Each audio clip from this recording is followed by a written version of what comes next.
నా స్థాయి కాదది. ఆయన మీద నాకు వ్యక్తిగత కక్ష ఏం లేదు. ఫస్ట్ నిన్న జగిత్యాల ఓటు చోరీ కంటే ముందు సీట్ల చోరీ గురించి ప్రశ్నించి దానికి సమాధానం చెప్పాలి. ఒకటి ఓట్ల చోరీ గురించి దొంగోట్లతో గెలుచుడో ఓడిపోవడో దాని గురించి ఎవరు తెలుస్తుంది? కనీసం ఒక్కసారైనా వార్డు మెంబర్ గెలిచడో తెలుస్తుంది. ఒక్కసారైనా వార్డు మెంబర్ గెలిస్తే ప్రజలు ఎట్లా కన్విన్స్ చేయాలి, ఎట్లా గెలవాలన్నా ఉంటది. నేను 1995 ఎన్ని సంవత్సరాలు ఇప్పటికీ 30 సంవత్సరాల నుంచి నేను ప్రజాప్రతినిధి. 30 సంవత్సరాల నుంచి నేను కంటిన్యూస్ గా ప్రజాప్రతినిధి.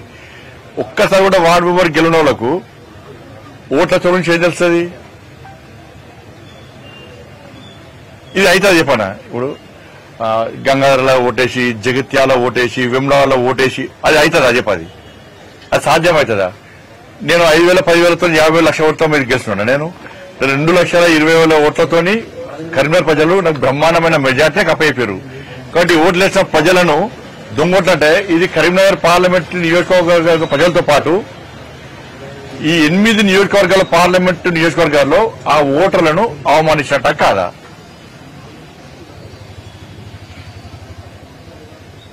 ఒక్కొక్క ఇంట్లో 10 ఓట్లు. నేనేమంటున్నానంటే సరే రేవంత్ రెడ్డి గారు స్పందించాలి.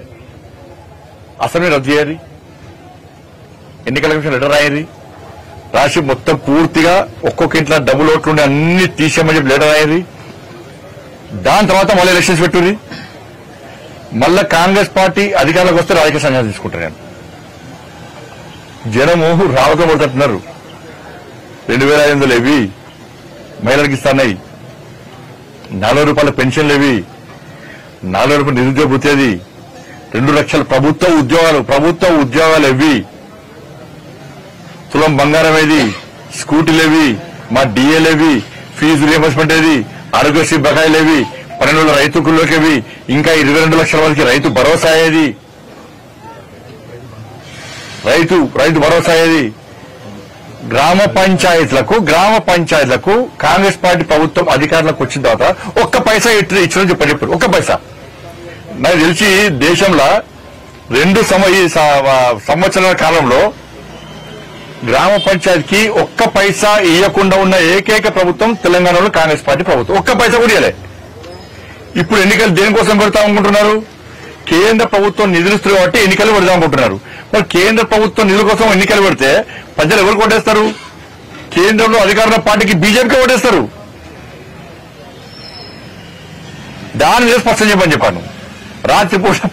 రాత్రిపూట యాత్రలు చేసి ప్రజలను కలవకుండా ఒకసారి ఆయనే బీజేపీ రాష్ట్ర అధ్యక్షుడు తీసేసినప్పుడు ఒక బీసీ నాయకుడిగా స్పందించాలంటే బీసీ ఆయనే అంటున్నాడు, బీసీ కాదని ఆయన అంటున్నాడు. ఆయన చూస్తే గజనీ సినిమా గుర్తొస్తుంది. దాని హీరోకు 15 నిమిషాల కంటే ఏం గుర్తురాదు. వాళ్ళు ఏం గుర్తులేదు, 15 నిమిషాల మళ్ళీ ఏం గుర్తులేదు, అన్న గుర్తురాదు.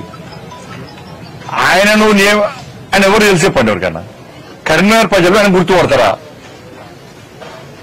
ఒకసారి వార్డు మెంబరో సర్పంచో ఎంపీటీసో చేసి సమస్యల మీద కొట్లాడితే వాళ్ళు ప్రజలకు తెలుస్తుంది.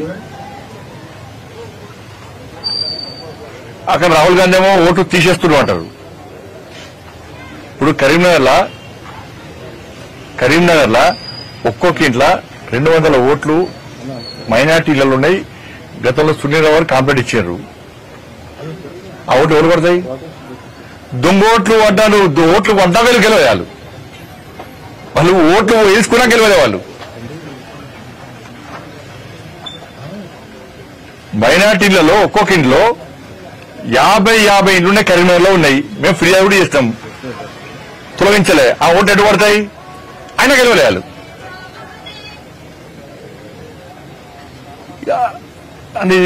అన్ని ఆయన ఏం మారుతున్నా ఆయనకు అర్థమవుతలేదు. అవగాహన అయితే ఆయనకు ముంగట ఇద్దరు కూడా టెక్క విజిల్ లేగానే రెచ్చిపోయి మాట్లాడతానంటే చెప్పండి. మేవేరి ఓట్లు అక్కడిక్కడ వేసే అవకాశాలు ఉంటాయా? ఇలా బీసీ అని బీసీ నాకు కూడా విమర్శిస్తారు. బీసీ రిజర్వేషన్ ఏమంటే ముస్లిం రిజర్వేషన్ ఇస్తారు. బీసీ రిజర్వేషన్ ఏమంటే ముస్లిం రిజర్వేషన్ ఇస్తారు. ఉపరాష్ట్రపతిగా బీసీ అభ్యర్థులు నిలబడితే వీళ్ళు ఓడగొట్టే ప్రయత్నం చేస్తారు. వీళ్ళ బీసీ నినాదం పోనీ అగ్రవర్ణ రెడ్డిని నిలబడితే ఆ రెడ్డిలో తృప్తిపడకుండా వాళ్ళే వెళ్తున్నారు. ఓడిపోయే దానిలో రెడ్డిని నిలబడతారా మీరు అంటున్నారు. ఓడిపోయే కాడ రెడ్డిని తెలంగాణలో నిలబడతారా అని వాళ్ళే అంటున్నారు. ప్రస్తుతం మాకు ఈడబ్ల్యూఎస్ ఇచ్చిండు నరేంద్ర మోడీ గారు నిర్ణయించిన అభ్యర్థికే మేము ఓటు వేస్తామని చెప్పి అగ్రవర్ణ అందరూ డిసైడ్ ఉన్నారు. వాళ్ళు ఇంప్రూవ్ డిసైడ్ ఉన్నారు. విశ్వాసం ఉన్న వాళ్ళు.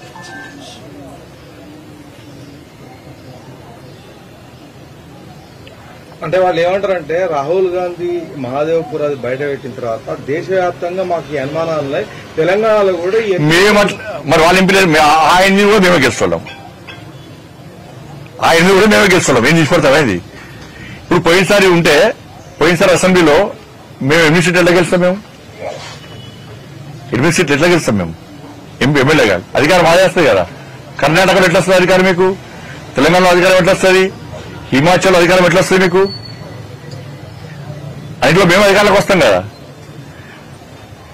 పార్లమెంట్ లో తక్కువ సీట్లు ఎందుకు వస్తాయి మాకు పోయినసారి కంటే?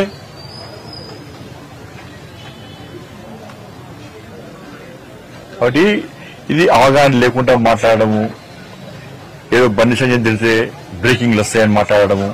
లాస్ట్ వీక్ నాకు ఏం చెప్పినట్టు నేను ఒక కాంగ్రెస్ పార్టీ నాయకుడు ఫోన్ చేసి అన్న ఆయన బాగా అడిగారు, ఆయనకు సెక్యూరిటీ కూడా ఇస్తలేరు, ఆయనకు అటు ఇటు గన్మెన్ వేసుకొని తిరిగిన షోక్ బాగున్నది, ఆయన ఎక్కడ టార్గెట్ కాదు, ఆయన బీఆర్ఎస్ సపోర్ట్ చేస్తాడు, బీఆర్ఎస్ మనిషి అనే. కాబట్టి బీజేపీని తిరిగితే అక్కడిక్కడ యాత్రను అడ్డుకుంటే సెక్యూరిటీ పేరుతో గన్మెన్ వేసుకొని తిరగాలని చెప్పి షోక్ ఉన్నది కాబట్టి ఇది చేస్తుండు. ఆయన వార్డు మెంబర్ కూడా మా పార్టీలే నవ్వుకుంటున్నారు ఆయన మాటలు చూసి. ఈ తెలంగాణలో ఓడ్చోరెక్కరిది, ఆ బీహార్లో చేస్తేనే మొత్తం డైమండ్ కథ లెక్క అయిపోయిన పరిస్థితి ఆడ. ఇక్కడ ఓడ్చోరెక్కరిది 8 మంది మేము కాంగ్రెస్ ఎంపీలకు గెలిస్తాం. మేము గెలిచా కూడా ఓటు చోరీ అంటే ఇప్పుడు నమ్ముతాడా అన్న? ఇది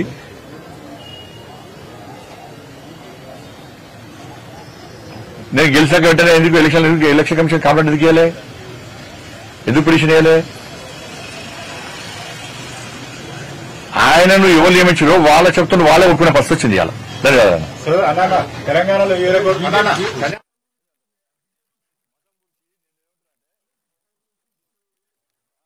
నేను చెప్తున్నాను, మేము ఎన్నికలు ఉన్నా లేకున్నా సనాతన ధర్మం కోసం, హిందూ సమాజం కోసం, హిందూ ధర్మ పరిరక్షణ కోసం పక్కా భారతీయ జనతా పార్టీ ముందు ఉంటది. ఎన్నికల కోసం కాదు. ఎన్నికలు ఉన్న ధర్మం గురించి చెప్తాం, ఎన్నికలు లేకుండా ధర్మం కోసం కొట్టాడతాం. జైలుకు పోయినాం, లాఠీ చార్జీ దెబ్బలు తిన్నాం. మేము బైన్సాలో పేద హిందువుల ఇల్లు కాలబెట్టప్పుడు 7,000 వీళ్ళు కాంగ్రెస్ వాళ్ళు, పేదల ఇల్లు కాలబెట్టప్పుడు 7,000 కాంగ్రెస్ వాళ్ళు. అనేక మంది యువకుల మీద పీడీ యాక్టివిటీస్ బీఆర్ఎస్ పార్టీ ప్రభుత్వం. కాంగ్రెస్ పార్టీ ఏడమైంది? గోహత్య జరుగుతుంటే కాంగ్రెస్ వాళ్ళు ఏడవేరు. మేము కొట్లాడుతున్నాం, నిరంతరం కొట్లాడుతున్నాం. బైన్సాప్పుడు ఎన్నికల్లో ఆయన కొట్లాడినాం, అరెస్ట్ అయినాం. ఇవాళ పరిస్థితి ఏంది? మక్కాకు పోతే మీరు ఏం చేస్తున్నారు? అన్ని ఫెసిలిటీ ఇస్తున్నారు, పైసలు ఇస్తున్నారు, సపరేట్ బడ్జెట్ ఇస్తున్నారు. ఇలా ఒక పేదోడు అయ్యప్ప శబరిమల పోవాలంటే పోలేని పరిస్థితి.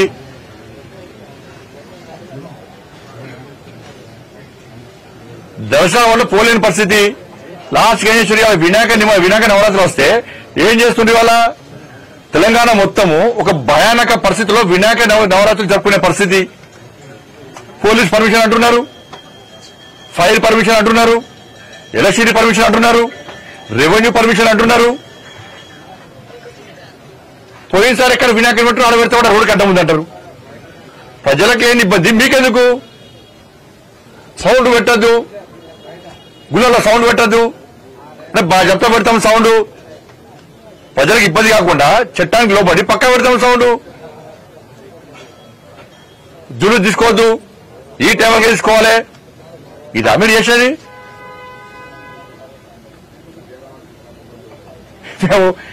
మేము దేవుణ్ణి నమ్ముకున్నామా? దేవుళ్ళ పార్టీ అది, దేవుళ్ళ పార్టీ. ఎన్నికలు ఉన్నా లేకుండా ధర్మం కోసం, సనాతన ధర్మం కోసం, సనాతన ధర్మం కాపాడడం కోసం, హిందూ ధర్మ పరిరక్షణ కోసం, హిందూ సమాజం కోసం కష్టపడి పనిచేసే పార్టీ భారతీయ జనతా పార్టీ. మీ బతికేంది? బిచ్చ బతుకు మీది. ఎన్నికలు వస్తున్నాయంటే సరే ముస్లింలు వాళ్ళ ఆచార వ్యవహారాల ప్రకారం వాళ్ళు టోపు పెట్టుకొని వాళ్ళ దేవుని వాళ్ళు ఆరాధిస్తారు. మీరేం చేస్తారు? బిచ్చపోళ్ళకి పోయి టోపులు పెట్టుకొని నమాజ్ చేస్తారు మీరు ఓట్ల కోసం. ఓట్లు వచ్చినాయంటే ఇఫ్తార్ విందులు చేసేది మీరు, నటించాడు జీవించేది మీరు, టోపులు పెట్టుకొని నమాజ్ చేసేది మీరు.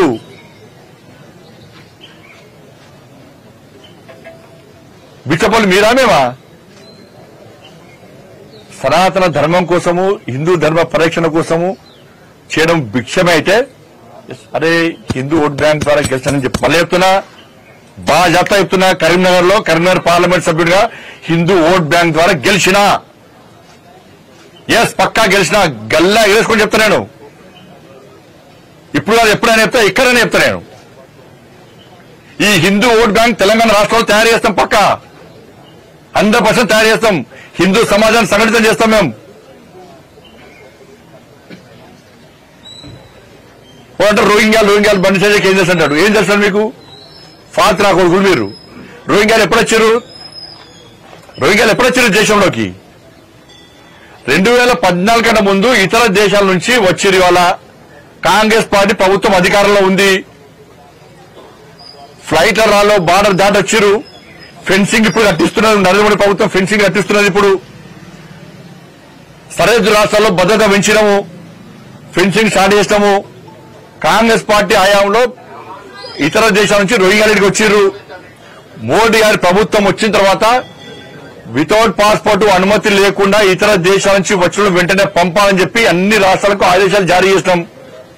బీజేపీ పాలిత రాష్ట్రాల్లో సహకరిస్తున్నారు. గతంలో ఇక్కడ బీఆర్ఎస్ పార్టీ ప్రభుత్వం ఉండే, బెంగాల్లో మమతా బెనర్జీ ప్రభుత్వం ఉన్నది. వీళ్ళు సహకరించకపోవడమే కాకుండా వాళ్లకు షెల్టర్ ఇచ్చి షెల్టర్ను ప్రారంభోత్సవాలు చేశారు. డిప్యూటీ సీఎం అప్పుడు వాళ్లకు రేషన్ ఆధార్ కార్డులు ఇచ్చిండ్రు, వాళ్ళకి డబుల్ బెడ్రూమ్లు ఇచ్చిండ్రు, వాళ్ళకు పెన్షన్లు ఇస్తున్నారు. వాళ్ళని దేశ పౌరులుగా గుర్తించే ప్రయత్నం గతంలో బీఆర్ఎస్ చేసింది. ఇప్పుడు కాంగ్రెస్ పార్టీ చేస్తున్నది ఓట్ బ్యాంక్ కోసం. ఇది జరిగింది. కేంద్రంలో మోడీ ప్రభుత్వం ఉంది కదా, బండి సంజయ్ హోమ్ మినిస్టర్ కదా, ఆపచ్చు కదా అంటే 2014 కన్నా ముందు వచ్చిన దరిద్రులు వాళ్ళు రేపు మన సింధూర్ ఆపరేషన్ జరిగింది, భారతదేశం యుద్ధం జరిగింది పాకిస్తాన్ మధ్యలో. ఇప్పుడు అయితే రోహింగ్యాల ఓటు బ్యాంక్ కోసం మీరు ఇక షెల్టర్ ఇచ్చిర్రో, వాళ్ళకి పెంచి పోషిస్తుర్రో, ఇండియా పాకిస్తాన్ యుద్ధం అయితే వీళ్ళు ఎవరు సపోర్ట్ చేస్తారు? వేల మంది వచ్చుంటారు ఇవాళ తెలంగాణ రాష్ట్రంలో. వీళ్ళు వచ్చి ఎవరు సపోర్ట్ చేస్తారు? పాకిస్తాన్ సపోర్ట్ చేస్తారా? ఇండియాకి సపోర్ట్ చేస్తారా? భారత్ సపోర్ట్ చేస్తారా? ఇది దేశం ముఖ్యమా, ఓటు బ్యాంకు ముఖ్యమా? మేమదే దాని గురించి అడుగుతున్నాం. మేము వాళ్ళ గురించి మాట్లాడమంటే వాళ్ళు ఓటు బ్యాంక్ చూస్తారు. మీరు ఇవాళ రాష్ట్ర లా అండ్ ఆర్డర్ అనేది రాష్ట్ర ప్రభుత్వం ఆధీనంలో ఉంటుంది. కేంద్రం నుంచి డైరెక్ట్ మోడీ గారు సిఆర్పీఎఫ్ లో సిఎస్ పంపించి అందరూ పంపరారు. రాష్ట్ర ప్రభుత్వం చేతుల్లో లా అండ్ ఆర్డర్ ఉంటుంది. వాళ్లే పంపాలి, వాళ్లే సహకరించాలి.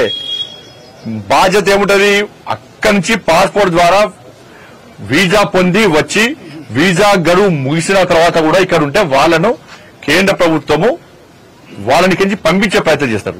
వీళ్ళంతా బార్డర్ దాటి, ఫెన్సింగ్ లేకుండా బార్డర్ దాటి దొంగదారులో వచ్చిన అందరూ కూడా. ఇప్పుడు 2014 కంటే ముందు 2014 మోడీ గారు ప్రభుత్వం వచ్చాక టైట్ చేస్తాం మేము. దాన్ని గుర్తుంచుకోవాలి. ధన్యవాదాలు.